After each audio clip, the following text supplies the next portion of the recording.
नमस्कार, आदाब। मैं उमैर आज़मी आप तमाम दर्शकों का स्वागत करता हूं। इस वक्त मैं मौजूद हूं यूएई शारजा शहर में। आज हमारे साथ मौजूद हैं ख़ास गुफ्तगू करने के लिए सलाहुद्दीन खान साहब।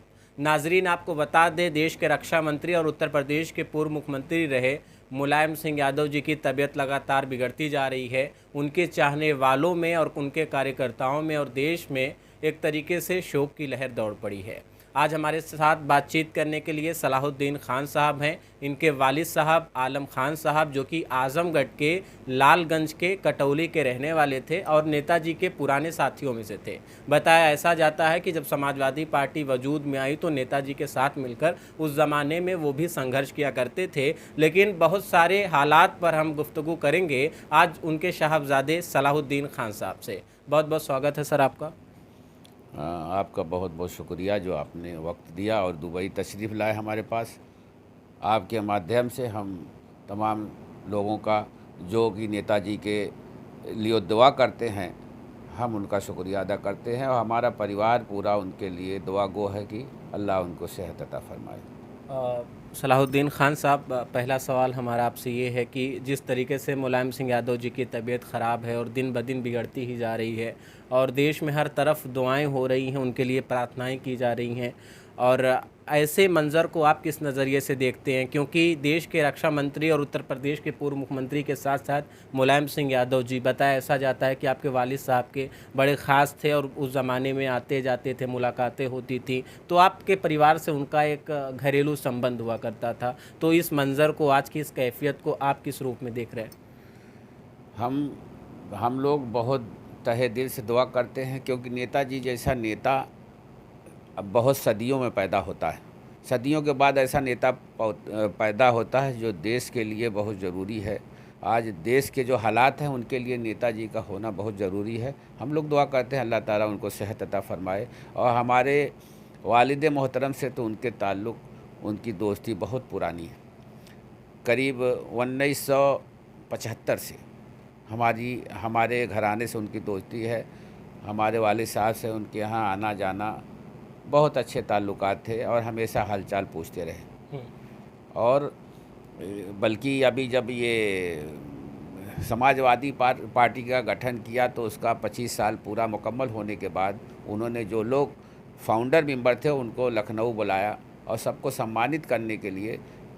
और माननीय बलराम यादव जी से पूछा कि खान साहब कहाँ हैं, तो पता लगा वो उनको लकवा मार दिया है, तो वो घर पे हैं। तो उन्होंने बेचई सरोज को दिया, जो विधायक हमारे इलाके से हैं, एक शाल दिया और कहा कि जा कर के उनको सम्मानित करें, हमारी तरफ से भेंट करें। टाइम मिला तो हम ज़रूर आएंगे, मुलाकात घर पे करेंगे। तो उनके ताल्लुकात बहुत करीबी रहे हैं, उस ज़माने से रहे हैं, सन 1975 से रहे हैं जब बीकेडी हुआ करती थी।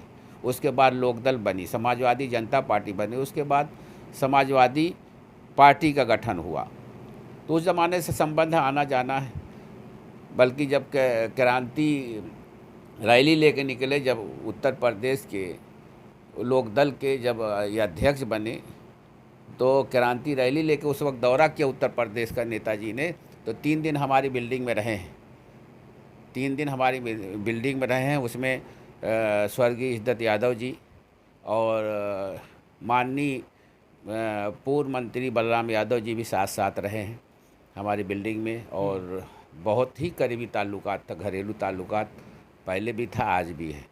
और जब आप बीमार हुए हमारे वालिद साहब, तो कहा कि अब हम पार्टी और देश और प्रदेश की सेवा नहीं कर सकते, तो हम लोग भाई लोग आ गए यहाँ, प्रदेश में आ गए थे। तो कहा कि आप भाइयों में से किसी को भेजो। तो हम अपने छोटे भाई वसीम खान को भेजे कि जाइए, अब वहाँ जो है, जो हमारे वालिद साहब की सियासत है, जो राजनीति है, उसको विरासत को संभालें और देश प्रदेश की सेवा करें, पार्टी के निर्देश पे चलें। जो नेताजी और हमारे वालिद साहब ने मिल के एक नीति बनाई थी, इस प्रदेश को सोचना है, देश को सोचना है। अपना घर पहले नहीं सोचना, पहले देश और प्रदेश को सोचना है, फिर अपने परिवार और घर को सोचना है। देश रहेगा तो हम रहेंगे, देश नहीं होगा तो हम नहीं होंगे। साहब, अभी आपने कहा कि नेताजी उस ज़माने में घर पे आया करते थे और पिताजी के साथ उनकी मुलाकात और पुराने ताल्लुकात भी थे। तो आखिर ये जानना चाह रहे हैं कि वो ज़माना क्या आपको याद है जब नेताजी आया करते थे या मुलाकात उनसे पिताजी से होती थी, तो आप लोग वो दौर देखे भी होंगे, तो क्या आखिर बातें होती थीं, क्या माहौल हुआ करता था उस वक्त? हाँ, हमारे सामने की बात है, हमारी करीब 62 साल उम्र है। नेताजी आते थे, जब भी आते थे, जब अपोजिशन में होते तो बनारस से दौरा करते थे आजमगढ़ जाने के लिए, तो हमारे यहाँ रुकते थे और बहुत अच्छी बातें करते। वो देश की ज़्यादा बातें करते थे कि किस तरह से देश की तरक्की हो, प्रदेश की तरक्की हो। और बल्कि हंसी मजाक में भी कहते थे कभी कि देखिए रामपुर में हमारे आजम खान साहब हैं जो पार्टी को मजबूत कर रहे हैं, और आजमगढ़ में हमारे दोस्त आलम खान हैं। एक तरफ आजम खान, एक तरफ आलम खान है जो पार्टी के लिए संघर्ष कर रहे हैं। और ये उनके साथ साथ स्वर्गीय इज्जत यादव भी होते थे, और माननीय पूर्व मंत्री बलराम यादव जी भी साथ साथ रहते थे। अच्छा, अभी आप बार बार जिक्र किए अपनी बात में कि बलराम यादव जी पूर्व मंत्री समाजवादी पार्टी से रहे, और उसके बाद इज्जत यादव जी का भी आप जिक्र कर रहे हैं, तो क्या इन लोगों से भी ताल्लुकात हुआ करते थे वालिद साहब से, या क्या रिश्ते थे? असल में ये स्वर्गीय इज्जत यादव जी के ज़रिए ही उनसे दोस्ती हुई है नेताजी से। इन्हीं लोगों के ज़रिए से दोस्ती हुई है, तो पार्टी की बुनियाद जो है कि रखे, सब साथ साथ में थे। हाँ, माननीय बलराम यादव जी और स्वर्गीय इज्जत यादव जी के हम लोग के घरेलू ताल्लुकात आज भी हैं, और पहले भी थे। हमारे पिताजी के बहुत ही करीबी रिश्ता था और है, रहेगा भी, आज भी है। तो उन लोगों ने भी मशवरा दिया कि अपने लड़के को बुलाइए, तो वसीम खान को हम लोग यहाँ भेजा। बिजनेस कर रहे थे दुबई में, हम लोग बिजनेस हैं, हमारे यहाँ फैक्ट्री है और शोरूम भी है दुबई में, अलाइन में, अबू धाबी में, टाइपिंग सेंटर भी है जो हम सब भाई मिल कर चलाते हैं। तो सब लोगों ने मशवरा किया कि अब वहाँ जो है पिताजी हमारे बीमार हैं, तो उनकी वरासत संभालने के लिए एक भाई को जाना चाहिए। तो मशवरा करके हम बड़े हमसे पूछे, तो हम कहा कि वसीम खान को भेजा जाए, तो वसीम खान को भेजे, जो आज उनकी वरासत संभाल रहे हैं। और वो अभी हाल ही में चुनाव भी लड़ा है और काफ़ी संघर्ष किया है पार्टी के लिए, और करते रहेंगे। हम लोग का परिवार जुड़ा है और समाजवादी पार्टी से जुड़ा रहेगा। हाँ, समाजवादी पार्टी हमारा परिवार है जी। हमारा घर है, पार्टी नहीं। हम लोग जब तक रहेंगे जुड़े रहेंगे, क्योंकि जो रास्ता दिखाया है हमारे वालिद साहब ने और नेताजी ने मिल के, स्वर्गीय इज्जत यादव जी और माननीय पूर्व मंत्री बलराम यादव जी ने, वो सही रास्ता देश के विकास का रास्ता है, देश की उन्नति के रास्ते में हमेशा बताया है। ये लोग जो नेता हैं उस तरीके के नेता हैं कि देशभक्ति के बहुत बड़े समझ लें कि अलमबरदार रहे हैं, और देश के बारे में ज़्यादा सोचते हैं, अपने बारे में कम सोचते हैं। ये लोग हैं। आज नेताजी के लिए हम लोग, पूरा परिवार हमारा दुआ कर रहा है, समाजवादी परिवार, हमारे घर के लोग दुआ कर रहे हैं, अल्लाह उनको सेहत अता फरमाए। क्योंकि आज जो देश की स्थिति है, नेताजी जैसा नेता सदियों में पैदा होता है। आज नेताजी नहीं रहे तो समझ लो कि पूरा देश और पूरी पार्टी, पूरा हमारा परिवार शोक में रहेगा। नेताजी के लिए बहुत हम लोग दुआ करते हैं, अल्लाह उनको सलामत रखे। सलाहुद्दीन साहब, लोगों के एक और सवाल भी होते हैं, जैसे हाल ही में उनकी तबीयत ख़राब चल रही है, तो बहुत सारे माइनॉरिटी के बहुत सारे लोग हैं जो ये मानने को तैयार हैं, और हर समाज, हर तबके के लोग ये कह रहे हैं कि मुलायम सिंह यादव जी वाकई सेकुलर थे, और आज की जो पार्टियां हैं, चाहे कांग्रेस पार्टी हो, भारतीय जनता पार्टी भी कहने को अपने आप को सेकुलर कहती है, तो लेकिन सेकुलरिज़म आपको कहाँ पे नज़र आता है? समाजवादी पार्टी या कांग्रेस या अदरवाइज़ कोई पार्टी? देखिए, सेकुलर के अलमबरदार नेताजी जैसा कोई नहीं था। उन्होंने देश को जोड़ा। जब पूरा देश और प्रदेश, हमने उस वक्त दौर देखा है, बहुत से दौर आए हैं। कांग्रेस का उरूज था, कांग्रेस का दौर था। ये जितनी तबाही आप देख रहे हैं ना, ये कांग्रेस की देन है। कांग्रेस पार्टी ने ही इस बीज को बोया है जो आज हम लोग काट रहे हैं। जो दंगा फसाद जितना है, कांग्रेस पार्टी की देन है। लेकिन नेताजी ने किसी हद तक उसको ख़त्म किया अपने दौर में, और सबको, हर परिवार को जोड़ा। दलित हो, मुस्लिम हो, हिंदू हो, यादव भाई हो, सब लोग को एक साथ जोड़ करके चले। और उनकी राजनीति यही थी कि सबको जोड़ के रखो। अगर ये हमारा हिंदू हो, मुसलमान हो, दलित हो, कोई भी हो, हमारा देशवासी है, ये हमारा परिवार है। अगर हमारा परिवार रहेगा तो देश रहेगा, और परिवार बिखर जाएगा तो देश नहीं बचेगा। उनकी जो सोच पहले भी थी, आज थी। इस तरीके की बातें करते थे। हम छोटे थे उस वक्त, हमारा समझ लें कि उम्र कम थी। हम पढ़ने जाते थे, लालगंज में पढ़ते थे। तो जब नेताजी या मंत्री जी और लोग आते थे। हमारी बिल्डिंग थी लालगंज में, कार्यालय हमारी बिल्डिंग में था।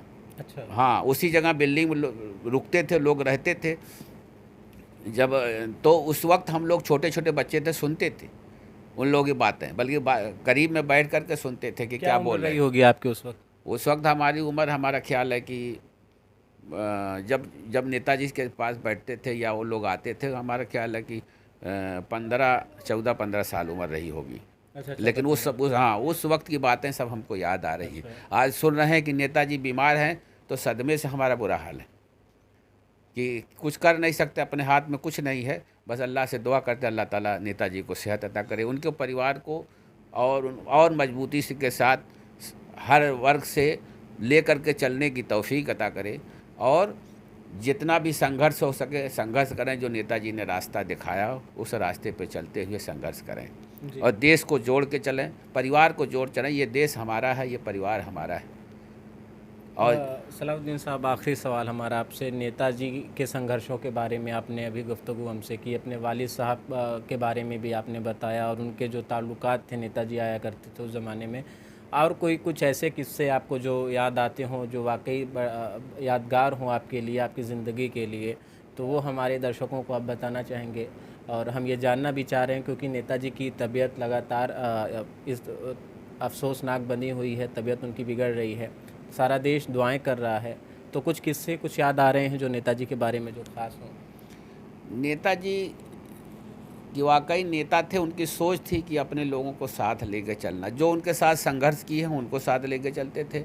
वो नहीं देखते थे कि ये दुख में है तो हम, बहुत से ऐसे लोग हैं जो दुख में छोड़ के साथ भाग जाते हैं।